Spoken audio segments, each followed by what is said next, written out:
दोस्तों, आप किसी भी कॉम्पिटिटिव एग्जाम की तैयारी कर रहे हो तो सुप्रीम कोर्ट से क्वेश्चन हमेशा पूछा ही जाता है। इस वीडियो के माध्यम से हम ये इंश्योर करेंगे कि सुप्रीम कोर्ट से पूछे जाने वाले सभी क्वेश्चन आप आसानी से कर पाए, आप चाहे किसी भी कॉम्पिटिटिव एग्जाम की तैयारी कर रहे हो। चलिए इस वीडियो में देखते हैं कि हम क्या क्या समझने की कोशिश करेंगे या क्या क्या जानेंगे सुप्रीम कोर्ट के बारे में। पहला, हम सुप्रीम कोर्ट का इंट्रोडक्शन देखेंगे कि ये कब शुरू हुआ था, कैसे काम करता है। उसके बाद से हम देखेंगे सुप्रीम कोर्ट की स्ट्रेंथ। इसका मतलब है कि सुप्रीम कोर्ट में इस समय टोटल कितने जजेज हैं। फिर देखेंगे हम अपॉइंटमेंट कि सुप्रीम कोर्ट के चाहे वो चीफ जस्टिस ऑफ इंडिया हो, सीजीआई को कौन अपॉइंट करता है, या फिर अदर जजेज हैं उन्हें अपॉइंट कौन करता है। उसके बाद से देखेंगे रिमूवल, यानी सुप्रीम कोर्ट के जज को कौन हटाता है, कैसे हटाया जा सकता है। फिर ऑथ देखेंगे कि कौन शपथ दिलवाता है, और लास्ट में हम देखेंगे उनका टेन्योर कि कितना कार्यकाल होता है सुप्रीम कोर्ट के जजेस का। चलिए शुरू करते हैं, हर एक टॉपिक को डिटेल में समझेंगे। आइए देखते हैं इंट्रोडक्शन। इसमें जो पहला पॉइंट है वो है आपका इंटीग्रेटेड जुडिशियल सिस्टम। जो इंडिया में जो सुप्रीम कोर्ट है वो इंटीग्रेटेड है। इसका मतलब क्या हुआ, इस पॉइंट का मतलब क्या हुआ समझते हैं। इसका मतलब ये हुआ कि सुप्रीम कोर्ट है वो टॉप पे है, उसके नीचे जो है वो हाई कोर्ट वगैरह काम करेंगे, जितने भी हाई कोर्ट है उसके नीचे काम करेंगे, और उसके नीचे जो है वो डिस्ट्रिक्ट कोर्ट काम करेंगे। तो इंटीग्रेटेड जुडिशियल सिस्टम का मतलब क्या हुआ कि supreme court at the top, high court उसके नीचे, और फिर डिस्ट्रिक्ट कोर्ट उसके नीचे। इस सिस्टम को कहते हैं इंटीग्रेटेड जुडिशियल सिस्टम। दूसरा पॉइंट है सिंगल सिस्टम ऑफ कोर्ट।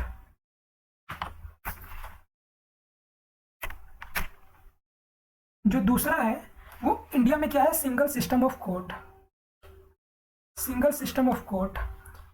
और आगे लिखा है गवर्नमेंट ऑफ इंडिया एक्ट 1935। इसका मतलब क्या हुआ, सिंगल सिस्टम ऑफ कोर्ट का मतलब ये हुआ कि सुप्रीम कोर्ट जो है वो चाहे सेंटर द्वारा बनाए गए लॉज है, चाहे वो स्टेट किसी लॉ को बनाता है, तो सुप्रीम कोर्ट दोनों को ही इंप्लीमेंट करवाएगा।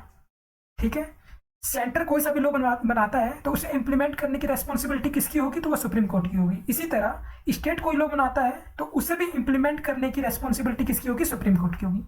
जबकि अगर मैं अमेरिका की बात करूं तो अमेरिका में ऐसा बिल्कुल नहीं है। अमेरिका में क्या है, अमेरिका में डबल सिस्टम ऑफ कोर्ट है। डबल सिस्टम ऑफ कोर्ट का मतलब ये हुआ कि अगर सेंटर कोई लॉ बनाती है तो उसे इंप्लीमेंट करने की रेस्पॉन्सिबिलिटी किसकी होगी, सेंटर की होगी। जबकि अगर कोई स्टेट लॉ बनाता है तो उसे इंप्लीमेंट करने की रेस्पॉन्सिबिलिटी किसकी होगी, वो स्टेट कोर्ट या हाई कोर्ट की होगी। जबकि इंडिया में ऐसा नहीं है। ये पॉइंट समझ में आया। उसके बाद से देखते हैं कि सुप्रीम कोर्ट का जो इनॉग्रेशन हुआ था, उद्घाटन कब हुआ था सुप्रीम कोर्ट का, 28 जनवरी 1950 में। ये है अगला point, succeeded federal court government of India act 1935। Succeeded federal court, इसका मतलब क्या हुआ कि जो सुप्रीम कोर्ट है वो कैसे बना था अपना। तो जैसे कि आपको पता है कि गवर्नमेंट ऑफ इंडिया एक्ट 1935 था, उसमें फेडरल कोर्ट बनाया गया था। ठीक है, अब सुप्रीम कोर्ट ने इस फेडरल कोर्ट को रिप्लेस करा, यानी इस फेडरल कोर्ट की जगह पे जब देश आज़ाद हुआ और जब देश में कॉन्स्टिट्यूशन लागू हुआ तो फेडरल कोर्ट की जगह सुप्रीम कोर्ट लेके आया गया। और ये फेडरल कोर्ट किस प्रोविजन के तहत था, तो गवर्नमेंट ऑफ इंडिया एक्ट 1935 के तहत था। उसके बाद से देखते हैं आर्टिकल, यानी इसका मतलब क्या हुआ कि सुप्रीम कोर्ट से रिलेटेड आर्टिकल, चाहे वो सुप्रीम कोर्ट के बारे में बात कही गई हो, या उसके पावर के बारे में बात कही गई हो, या फिर और भी कई बातें कही गई हो, तो ये सभी किसमें दिया गया है, कॉन्स्टिट्यूशन के आर्टिकल 124 से लेके 147 तक। इसके बाद से देखते हैं पार्ट 5। इसका मतलब ये हुआ कि जो कॉन्स्टिट्यूशन से रिलेटेड आर्टिकल जो दिए गए हैं, ये आर्टिकल 124 से लेकर 147 तक, वो कॉन्स्टिट्यूशन के किस पार्ट में दिए गए हैं, तो कॉन्स्टिट्यूशन के पार्ट 5 में दिए गए हैं। उसके बाद से देखते हैं सुप्रीम कोर्ट की स्ट्रेंथ के बारे में। इसका मतलब क्या हुआ, इसका मतलब ये हुआ कि सुप्रीम कोर्ट में इस समय टोटल कितने जजेस हैं। इसमें ओरिजिनली, इसका मतलब क्या हुआ कि ओरिजिनली सुप्रीम कोर्ट में कितने जज थे। जब कॉन्स्टिट्यूशन जो है 26 जनवरी 1950 को लागू हुआ था तो उस टाइम पे सुप्रीम कोर्ट में टोटल कितने जज थे, वो थे 8 जज। इसमें से एक सीजीआई थे और 7 अदर जज थे। सीजीआई मतलब चीफ जस्टिस ऑफ इंडिया। और अब कितने हैं, अब है 34 जज। इसमें एक सीजीआई है और 33 अदर जज हैं। इस समय सीजीआई कौन है, तो इस समय सीजीआई है NV Ramanna. Justice NV Ramanna ji इस समय सीजीआई है इंडिया की। अच्छा, ये जो स्ट्रेंथ है यानी सुप्रीम कोर्ट में कितने जज होने चाहिए ये कौन डिसाइड करता है या कौन इंक्रीज कर सकता है? तो ये कौन इंक्रीज कर सकता है? ये पार्लियामेंट इंक्रीज करता है। तो अब समझ में आया कि ओरिजिनली कितने थे? 8, टोटल स्ट्रेंथ कितनी थी सुप्रीम कोर्ट की? 8 थी। और फिर धीरे धीरे पार्लियामेंट ने इसे बढ़ा के कितना कर दिया? 34 कर दिया। उसके बाद से देखते हैं अपॉइंटमेंट, यानी सुप्रीम कोर्ट के जज को कौन अपॉइंट करता है। यहाँ पे आप देख रहे हैं सीजीआई मतलब चीफ जस्टिस ऑफ इंडिया, उन्हें कौन अपॉइंट करता है? प्रेसिडेंट अपॉइंट करता है। अदर जज इन्हें भी कौन अपॉइंट करता है? तो प्रेसिडेंट अपॉइंट करता है। यहाँ पे एक चीज ध्यान देने वाली ये है कि प्रेसिडेंट की डिस्क्रिशनरी पावर नहीं होती। इसका मतलब ये हुआ कि प्रेसिडेंट जिसे चाहे उसे अपॉइंट नहीं कर सकता। यानी फिर अपॉइंटमेंट होगा कैसे? तो जहां तक रही बात सीजीआई की, तो सीजीआई कैसे अपॉइंट होता है? तो सुप्रीम कोर्ट में जो भी सीनियर मोस्ट जज होगा उसे ही president as a CGI appoint करेगा। अब अदर जज का देख लेते हैं कि अदर जज कैसे अपॉइंट करते हैं। तो अदर जज अपॉइंट करने के लिए प्रेसिडेंट जो है वो कंसल्ट करेगा। प्रेसिडेंट कंसल्ट करेगा किससे? कोलेजियम से।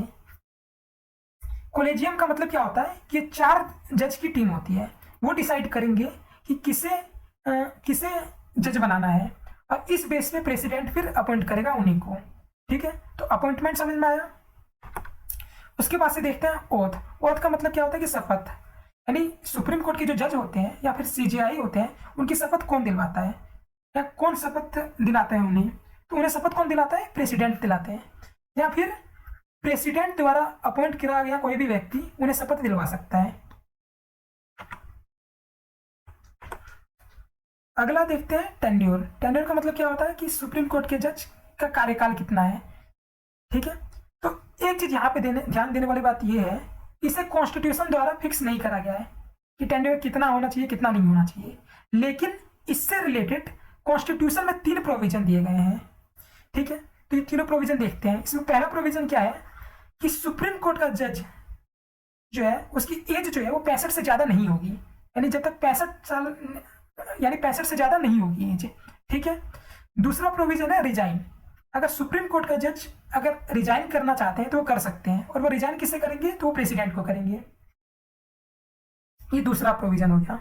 और तीसरा जो है वो हो गया रिमूव, यानी सुप्रीम कोर्ट के जज को रिमूव करा जा सकता है, और रिमूव कौन करेगा? वो प्रेसिडेंट करेगा। लेकिन यहाँ पे एक चीज और, प्रेसिडेंट की डिस्क्रिशनरी पावर नहीं होती है। डिस्क्रिशनरी पावर मतलब कि प्रेसिडेंट के मन के मुताबिक नहीं चलेगा, यानी प्रेसिडेंट जिससे चाहे या जब चाहे रिमूव नहीं कर सकता।